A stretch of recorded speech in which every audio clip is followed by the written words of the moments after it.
Dale Earnhardt Jr. signed the biggest contract of his career.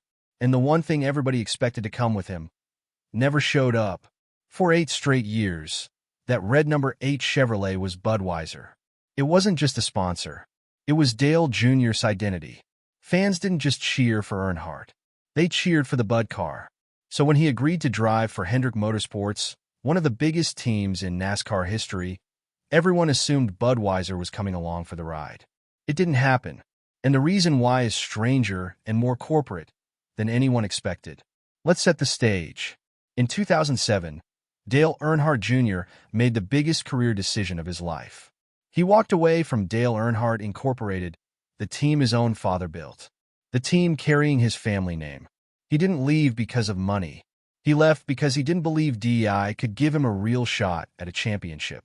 On June 13, 2007, he signed a 5-year deal with Hendrick Motorsports, taking the seat vacated by Kyle Busch. It was one of the biggest driver moves in NASCAR history. But here's the part fans weren't ready for. 1 month later, on July 13, 2007, Hendrick Motorsports confirmed something nobody wanted to hear. Budweiser would not be coming with him.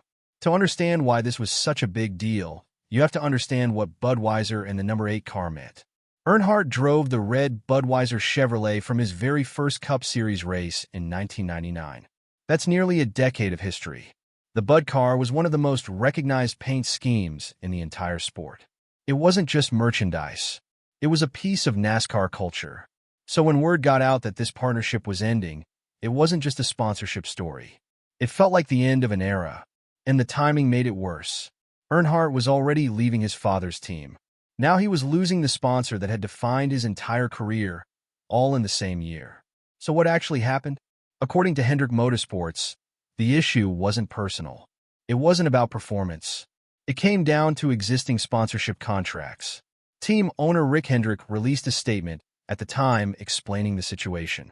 He said the team already had agreements in place for the 2008 season that prevented a relationship with Budweiser. Here's the piece that made it click for a lot of fans.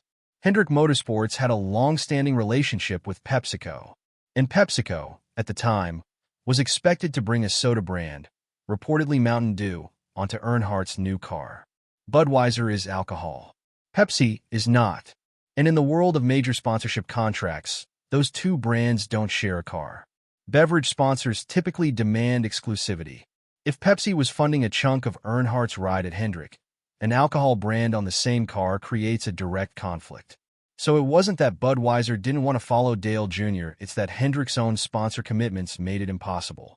Now here's where it gets more interesting. Budweiser didn't just quietly walk away. Anheuser-Busch's own sports marketing executive at the time released a statement saying the company had enjoyed a great relationship with Earnhardt since 1999. And they made it clear they wanted to keep exploring options, even mentioning Hendrick Motorsports and JR Motorsports by name as places they hoped to continue the partnership in some form.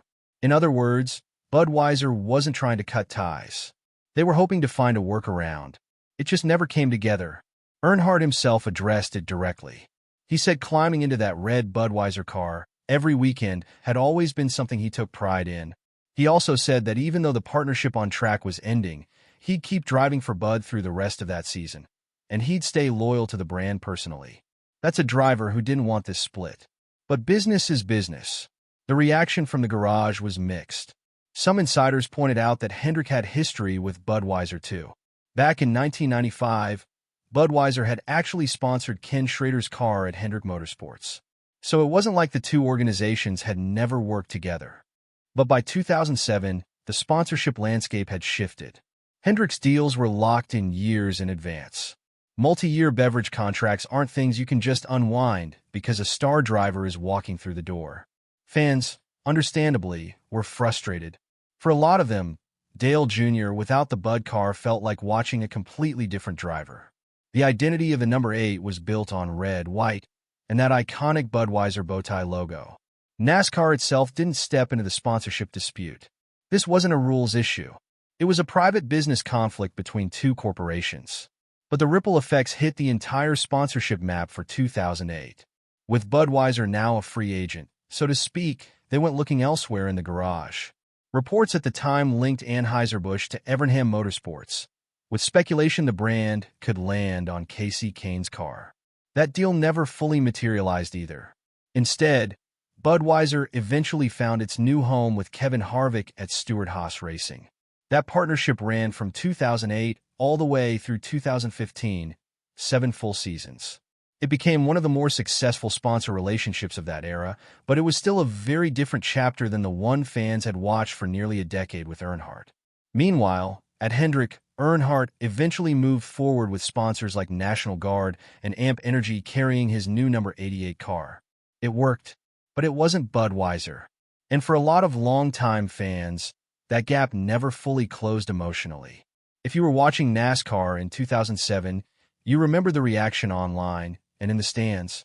This was one of the most talked about storylines of that entire season. Fans debated everything. Was this really about contracts? Was there more to it? Some speculated Hendrick simply didn't want the complications that come with an alcohol sponsor. Others believed Pepsi's money was simply too valuable to risk. The truth, based on everything reported at the time, really does come down to contractual exclusivity. Sometimes the biggest storylines in sports aren't about drama behind the scenes. They're about paperwork signed years earlier. Here's the twist most fans forgot about, or never even knew. This story didn't end in 2008. It picked back up nearly 2 decades later. According to recent reports, Dale Earnhardt Jr. and Budweiser reunited. Not in the Cup Series, but on a very different stage. Earnhardt competed in a dirt late model race, the South Carolina 400, and the Budweiser branding came back with him for that event. After roughly 17 years apart, the partnership that fans thought ended for good in 2007 found its way back together, even if only for one race weekend. For a lot of longtime fans, that felt like closure on a story that never really got the ending it deserved back in 2008. So what does this whole saga really tell us? It shows how much power sponsorship contracts hold in NASCAR, sometimes even more than the drivers themselves. Dale Earnhardt Jr. was, at that point, arguably the most popular driver in the sport, and even he couldn't override existing corporate agreements at a new team. It also shows how brand exclusivity works behind the scenes. Beverage companies in particular tend to lock in aggressive, long-term deals that block competitors, including cross-category competitors like beer versus soda, from ever sharing space on the same car. And it's a reminder that in NASCAR, sponsorship isn't just paint on a hood. It's identity. Losing Budweiser didn't just cost Earnhardt a sponsor. It cost him a piece of the brand fans had connected with him for almost a decade. Looking at where things stand now, the Budweiser and Earnhardt story appears to be entering a new phase, even if it's a nostalgic one rather than a full-time return. Earnhardt is no longer racing full-time in the Cup Series. He's built JR Motorsports into a serious operation and moved into broadcasting. But moments like the South Carolina 400 show that the connection between him and that red Budweiser branding never fully disappeared.